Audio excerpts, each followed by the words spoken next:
de la economía, aquí desde el Palacio de la Bolsa de Madrid, donde brillan esas estrellas tecnológicas de la noche americana.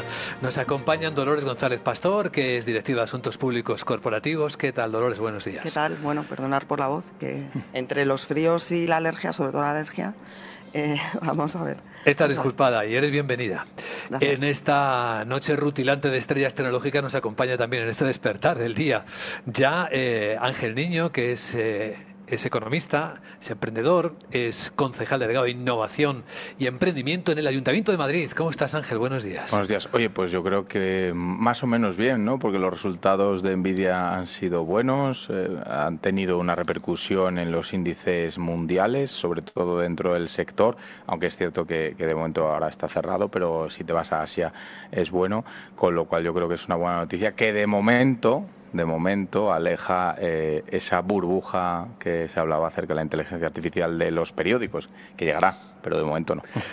Desdibuja, claro, la idea de la burbuja. Hablaba de todas formas uno de nuestros grandes analistas invitados esta mañana, Franco Machiavelli, del wow effect, del efecto wow que a veces se produce cuando llegamos a este punto en el que a una empresa se le exige todo y más. Y puede que estemos en este caso con Nvidia, que se le exigen rendimientos explosivos. Nvidia los da, dobla el beneficio, ofrece márgenes del 75%, que se dice. ¡Qué barbaridad! Es capaz de el dividendo que tenía en 1 centavo llevarlo a 25 centavos. Es decir, es que un programa de recompra de acciones de 80.000 millones, es que ¿qué más se puede dar? Es que en la historia probablemente de una empresa jamás hayamos visto tal magnitud de resultados y de momento, ¿no? Bueno, yo creo que eso es uno de los grandes problemas del mundo de la escalabilidad de Internet. Y con Internet me refiero a todas las tecnológicas que se basa su crecimiento en esa economía del conocimiento y de la escalabilidad, que al final los inversores nunca van a pedir menos de lo que ellos ya han tenido. Eso es lo que ha pasado con Nvidia, pero bueno, históricamente ha pasado con las 7 magníficas, ha pasado lo mismo. Daban unos resultados que en industrial hubieran sido impensables y aún así se les exigía más. Lo han conseguido mantener muchas de ellas, otras no tanto, pero la realidad es que es una empresa que, por ponerte una analogía que siempre me encanta hacer en este sentido, los que se hicieron realmente ricos en la fiebre del oro americana no fueron los que sacaron el oro, sí, fueron los que vendían las palas. Pues el que vende las palas en este caso, que es Nvidia, que vende esos chips, pues es el que realmente está generando una tremenda economía. Pero más allá de estas pequeñas anécdotas o chascarrillos, la realidad es que el desarrollo de la inteligencia artificial respecto a la fabricación de centros de datos le queda mucho por recorrer y creo que es donde los inversores están mirando y creo que es donde Nvidia está multiplicando resultados. Pero no solo Nvidia, si te vas a todas las empresas del sector de fabricación o que están cerca de esa fabricación de data center o de energía para los data center o para la IA, verás que creo que no hay ninguna que pierda dinero. A lo mejor me equivoco y si hay una, pero muy pocas. Alguna habrá. Alguna habrá. Bueno, yo creo que es muy interesante las declaraciones que ha hecho, porque veladamente también ha aludido a las infraestructuras que se necesita, pero más allá de las infraestructuras, no ha hablado expresamente de la energía que se necesita para que estas infraestructuras se pongan en marcha, que es ahora mismo el gran debate sobre si es sostenible o no es sostenible y cómo se va a financiar, sobre todo pues esos accesos, esas conexiones de una industria que no es una industria más, es una industria súper electrointensiva, no es ni siquiera una industria electrointensiva como las que conocemos. Y capitalista intensiva también, ¿no? Exacto. Y a más, con unos grandes márgenes, y el debate que está ahora sobre la mesa es quién va a pagar esos despliegues de redes que se necesitan más allá de un mix de energía, que también se necesita que sea barato, pero también se necesitan redes de acceso y conexión que van a estar casi exclusivamente dedicadas a estos centros de datos. Esa es la idea, ¿no? Que va a haber que apoyar mucho a todo este ecosistema naciente y se van a quedar los beneficios muy pocos. Bueno, vamos a ver. Hay un paper que ha salido hace 10 días, o sea, es muy reciente, de 2 profesores de la Universidad de Columbia y de otro profesor francés de la Escuela de Comercio Francesa, que también tiene mucho prestigio, que precisamente han analizado el coste de la energía para los centros de datos y la inteligencia artificial en Estados Unidos. Sí. Es muy reciente y lo que dicen es muy interesante, porque lo que dicen es: cuidado, porque esto lo pueden acabar pagando todos los ciudadanos, empezando por la industria tradicional, que sobre la que más se repercute estos costes de las redes. Esa le va a pagar más parte de la factura. Exacto. ¿No? Y dice 3 cosas. Dice, 1, bueno, por supuesto, para afrontar esta avalancha de centros de datos y de inteligencia artificial que los necesita, se necesita electrificar. Luego dice, 2, esta electrificación tiene que ser asequible, tiene que ser con renovables. Pues electrificar significa generar y nuevas redes. Efectivamente. Las 2 cosas. Efectivamente. ¿No? Y desglosando esas 2 cosas, lo que dice es, la energía para electrificar tiene que ser la barata, la más barata es la energía renovable, pero a corto plazo no tenemos energía renovable suficiente, con lo cual un despliegue explosivo de los centros de datos va a requerir respaldo de otras energías que ahora mismo son caras, son volátiles, como el gas. O sea, nos va a secar. Exacto. Y luego, sobre el tema de las redes y de las infraestructuras, dice, mucho cuidado porque se ha visto en Virginia, en Texas, en las Carolinas, 3 estados muy intensivos en centros de datos, cómo la factura se ha disparado, la factura de la electricidad se ha disparado para todos los hogares, todas las empresas, todos los comercios. ¿Por qué? Porque estos despliegues de red tú tienes que afrontarlos antes incluso de tener la infraestructura preparada, antes de tener la demanda aprovechándose de esta infraestructura, con lo cual hay un decalaje entre que tú necesitas esa inversión, eso se hace y eso empieza a rendir. Conclusión, lo que dicen es, hay que recoger cable con las políticas públicas que hemos estado haciendo en Estados Unidos, ya lo están haciendo, ya Trump sacó la patita diciendo me tengo que sentar con todos vosotros a que los propios centros de datos financien no solo lo que es la construcción de los centros de datos, sino esta energía y estas redes que se necesitan para que vuestra infraestructura pueda funcionar. No podéis socializarlo entre todos los ciudadanos del país. ¿Y esa idea en qué se puede convertir? ¿En un impuesto especial finalista hacia no tiene por qué. O sea, si tú al final... Una reinversión de beneficios en...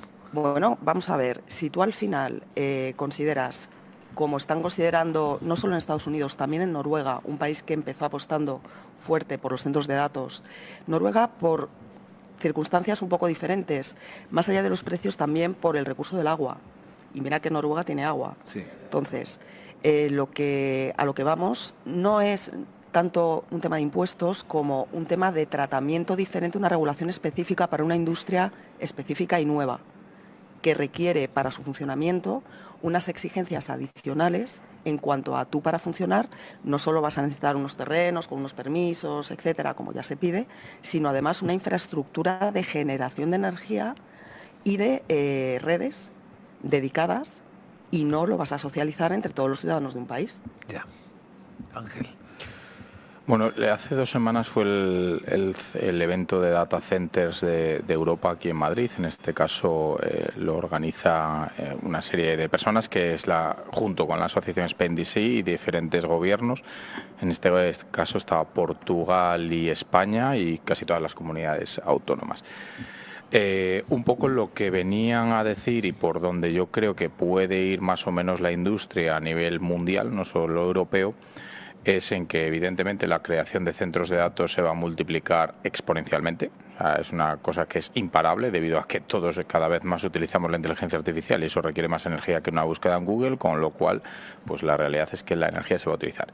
Y donde iban, y es el punto al que quiero llegar, es que casi todos los nuevos centros de datos lo que estaban empezando a plantear es construir mini reactores para alimentarse a sí mismos. Es decir, que la energía no fuera un problema porque ellos mismos generan su propia energía. Sí. Esto tiene bastantes repercusiones. De hecho, Francia ya ha cambiado un poco la política cuando hablaba de que no quería tener muchos mini reactores. Ya la ha cambiado y a la par ha ido Europa diciendo que efectivamente ya están más proclives a fabricar mini reactores dentro de las digamos, instalaciones de los centros de datos. Estados Unidos ya lo está haciendo. Ya de hecho hay varias empresas que ya, entre ellas Microsoft y Amazon, que ya están construyéndolo, no es que ya sea un plan en un papel, sino que lo están construyendo.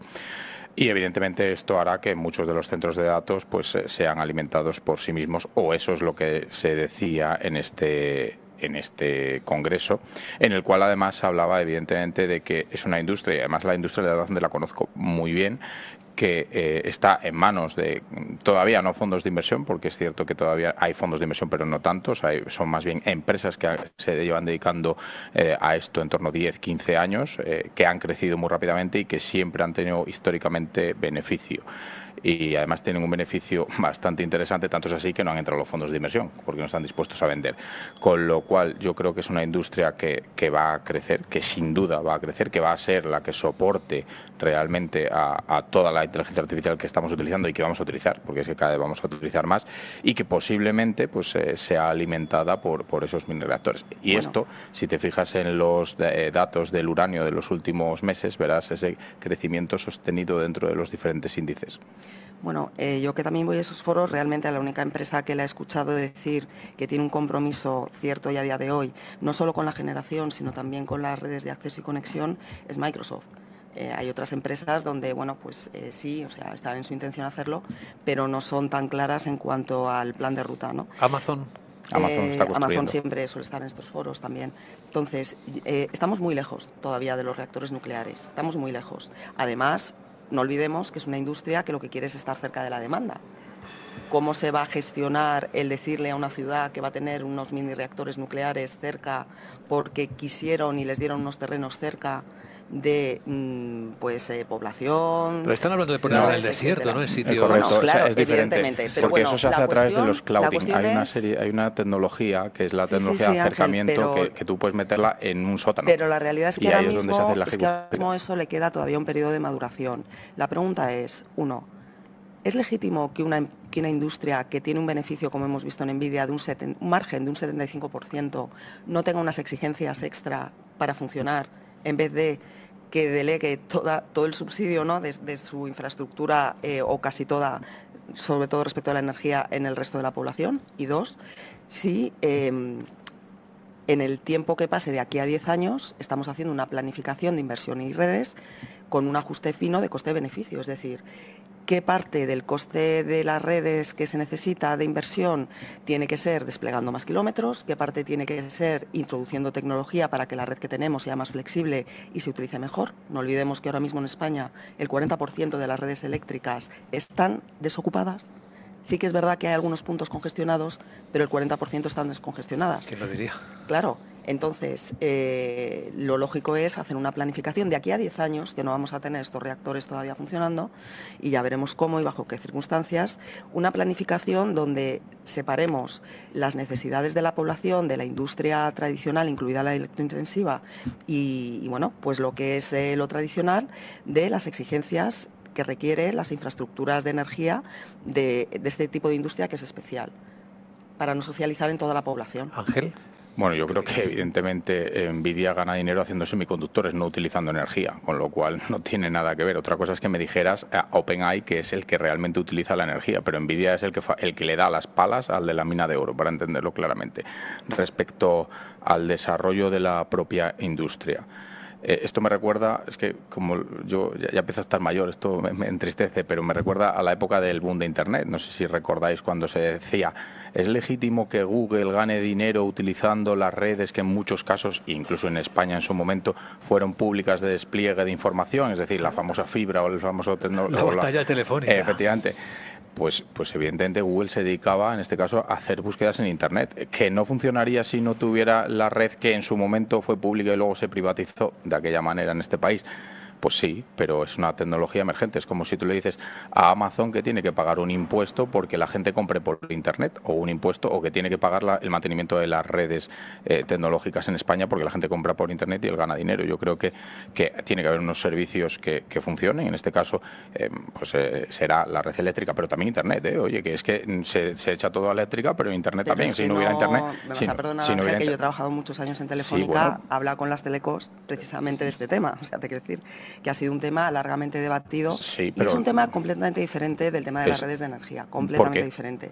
Porque Iberdrola gana dinero también. No, no, que yo sepa. si aquí el debate no es si hay que ganar dinero. Hay mucho, ¿no? claro. Es pero que me parece debate, bien que ganen dinero. Evidentemente, a mí también. Aquí el debate no es que se gane dinero o no se gane dinero. Aquí el debate es si una industria específica, nueva, con unos requerimientos de energía, que es un vector absolutamente estratégico, tiene que tener los mismos requerimientos y exigencias que el resto de la industria. Yo aquí os voy a aportar lo que Elon Musk está presentó anoche en su folleto de salida a bolsa de SpaceX. Quizás Elon Musk, que es más listo que el hambre, se ha dado cuenta que uno de los vectores de negocio precisamente son los centros de datos orbitales. Correcto. Donde la energía viene de otro lado, no viene de las redes terrestres, sino precisamente se toma del espacio.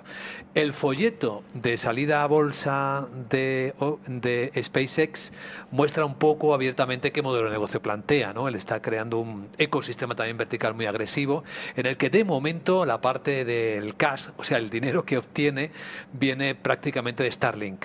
Prácticamente todo viene de Starlink, del sistema de satélites de comunicación que muchísima gente usa ya. Luego están los lanzamientos y el transporte espacial, el propio Space, el área del Space, que es emergente, ¿no? Y ahí depende bastante de los contratos con los gobiernos, con los acuerdos con la NASA, etcétera, etcétera. Y está esta tercera parte de la inteligencia artificial que puede que vaya por ahí. Por cierto, para quien está interesado en la salida a bolsa de SpaceX, se va a producir en junio y aunque va a ser la mayor en términos de valoración de una empresa, no será en términos de dinero real, porque Elon Musk sigue reservándose el 85% del control de los derechos de voto, incluso cuando haya salido a bolsa. Muy al estilo de Elon Musk, ¿no? Evidentemente. Sí. Bueno, a ver, SpaceX es lo que llamábamos en el mundo tecnológico un moonshot, ¿no? Moonshot, o sea, nunca mejor dicho, un lanzamiento a la Luna. A la Luna, ¿no? Se llamaba así a los proyectos que eran como un poco de ciencia ficción, pero en los que había que pensar a día de hoy porque tú querías llegar ahí, ¿no? Y tenías que hacer, pues, así unas declaraciones de intenciones muy bold, ¿no? Que dicen los británicos y los anglosajones, porque si no te planteas objetivos ambiciosos, pues nunca llegas. A mí me ha hecho gracia lo que comentabais esta mañana del 1.000.000 de habitantes, ¿no?, en Marte. En Marte sí, que los claro, espera. Porque sí. si recordáis cuando estábamos en las tertulias hablando del Artemis, comentamos que precisamente la idea de ir a la cara oculta de la Luna era ver las condiciones, no solo para la parte geológica, pero también las condiciones que se darían para establecer una base que fuera una escala en un viaje a Marte. Un apeadero. Un apeadero, efectivamente. Lo que pasa que, bueno, yo sinceramente creo que es factible de aquí a un siglo lo que dicen. No creo que lo vayamos a ver nosotros porque no sé si será 1.000.000 o será menos, pero en cualquier caso, si se llega a tener allí bases estables, va a ser bases científicas, ¿no? Va a ser colectivos de científicos de todo tipo, ¿no? Pues agrícolas. Fundamentalmente lo primero va a ser eso. Y probablemente de minería, ¿no? Claro, Minería. claro, no vamos a tener ciudades de gente que no puede vivir en la tierra que se vaya allí porque la vivienda sea más barata, ¿no? Seguramente. Porque no lo va a ser. No va a ser al el caso. principio, ¿no? Va a ser el caso. Aunque bueno, yo vi una exposición de Norman Foster muy interesante en Fundación Telefónica hace unos años, donde él tenía pues unos dibujos y unos bocetos Sí. de lo que podía ser habitáculos residenciales en la Luna, ¿no? Baratitos Bueno, de construcción para. No creo, si los construye accesible. Foster no creo que sean baratos, pero en todo caso serían excelentes. Bueno, allí materia prima minera habrá toda, ¿no? Suelo edificable es todo. Es decir, que la parte que aquí encarece verdaderamente la vivienda, que es el coste del suelo, más los impuestos, más lo que se llevan algunos entre medias, pues así. Y la mano de obra serán robots, piénsalo. Y serán robots, además. No, que serán efectivamente. todas las circunstancias. De todas formas, o sea, hay una startup que de hecho trabajaba para la NASA en esto, en cómo cuando lleguemos a Marte, que yo estoy convencido que llegaremos, pero antes estaremos en la Luna, cómo construyes en la Luna. Y es bastante interesante porque habían desechado la opción de construir como la Tierra. Evidentemente tú no tienes la materia prima cerca, no tienes la madera, porque vamos a suponer que se construye en madera cerca. Entonces lo que estaban construyendo, de hecho es lo que estaban haciendo era construir con micelio. El micelio es la parte de los hongos que se enraiza, por llamarlo de alguna forma, y lo que hace el micelio es crecer en base a el material que tiene cerca. Entonces ponían micelio al lado de un trozo de madera y adquiría las propiedades. Esto os recomiendo que lo busquéis en internet a todas las personas que nos están escuchando porque es realmente interesante y hay muchos muebles construidos con micelio que, hombre, bonitos no son. Yo soy sincero porque bonitos no son. Pero oye, eficientes a lo mejor sí lo son. Con lo cual, bueno, pues llegará, desde que llegará, pero hasta ese momento todavía queda bastante tiempo. Se podrán tunear, ¿no, Ángel? Sí, espero que se pueda pintar o algo, ¿no? Pero bueno, más allá, hablando un poco de lo que está haciendo Elon Musk, evidentemente, cuando hace años todos empezamos a hablar de Starlink, de si era posible generar esa red para que en cualquier parte del mundo hubiera un Internet asequible y no tuvieras que depender de las comunicaciones, ya sea terrestres o ya sea por antenas, pues veíamos como algo que sería posible, que sería interesante. Ahora Starlink ya está en todo el mundo. De hecho, en muchas zonas rurales de España es la opción preferida por parte de los habitantes de las mismas. Lo que está haciendo yo creo que llegará, pero le falta mucho recorrido. Y además no descartemos que todas estas empresas están haciendo también una inversión en intentar gastar tanto menos agua como menos energía. Puede que alguien dé con la tecla y consiga que gasten menos energía, y de hecho sería lo ideal para todo el mundo. A lo mejor en ese camino, pues esta nueva empresa de Elon Musk, pues ya no tiene tanta eficiencia como podríamos pensar. Bueno, no estamos hablando de cosas que no vayan a existir o que no existan ya. De hecho, la NASA confirmó ayer oficialmente, correcto, y lo hizo a través de la red social X, que está construyendo la base lunar. O sea, ya ha empezado la construcción. Claro. Lo del micelio que te digo es esa startup. Es esa, precisamente. Correcto, es esa. Y para quien quiera más información, la NASA ha invitado a un evento de noticias en vivo el martes que viene, de la semana que viene, a las 2 p.m.